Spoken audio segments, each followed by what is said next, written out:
saya Elsa Maria Putri Sotang, saya dari kelas 11 IPS 1. Di sini saya akan menjelaskan tentang 7 alat-alat pernapasan manusia dan fungsinya.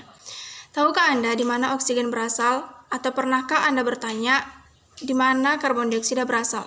Oksigen berasal dari tumbuhan sebagai zat sisa hasil fotosintesis, begitu pula kebalikannya. Karbon dioksida berasal dari manusia sebagai zat sisa yang berasal dari tubuhnya.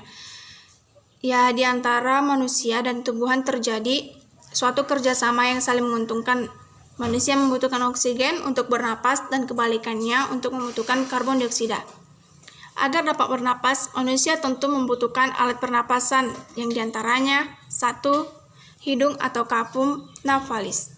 Hidung merupakan alat pernapasan manusia yang paling terlihat dengan jelas. Posisi berada di luar dan ini merupakan alat pernapasan pertama yang dilalui udara di dalam hidung. Di dalam lubang hidung terdapat rambut halus dan selaput lendir dengan tugas menyaring udara yang masuk dan mengeluarkan partikel-partikel yang tak dibutuhkan. Ada juga yang disebut dengan konka yang memiliki banyak kapiler darah dan tugas utama menghangatkan udara yang masuk. Yang kedua, faring atau tenggorokan. Faring merupakan saluran perpanjangan dari hidung berpangkal pada laring.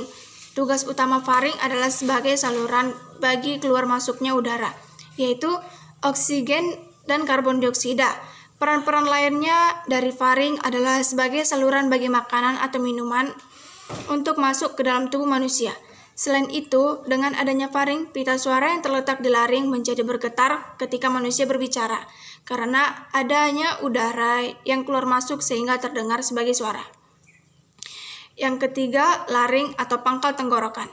Laring adalah saluran pernapasan atau trakea, fungsi menelan makanan, fungsi respirasi atau pernapasan, serta memproduksi suara. Yang keempat, trakea atau batang tenggorokan. Trakea merupakan perpanjangan dari faring yang tersusun dari tulang rawan yang memanjang dari leher hingga rongga dada dengan panjang kurang 10 cm. Trakea dilapisi oleh selaput lendir serta sel-sel bersila yang bertugas menahan kotoran dari udara hingga tidak menembus paru-paru. Yang kelima, bronkus. Paru-paru dan trakea dihubungkan oleh bronkus.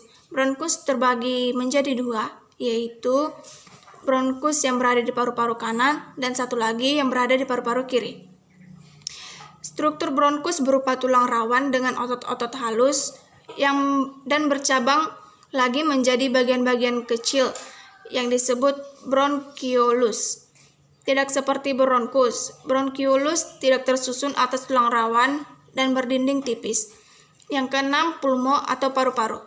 Fungsi paru-paru selain sebagai bagian dari sistem respirasi juga memiliki fungsi dalam sistem ekskresi, yaitu mengeluarkan karbon dioksida sebagai hasil metabolisme dalam tubuh oleh tulang rusuk. Ketika udara telah berada di bronkus, ini berarti udara telah siap untuk diedarkan ke setiap bagian paru-paru yang akan dilaksanakan oleh bronkoilus.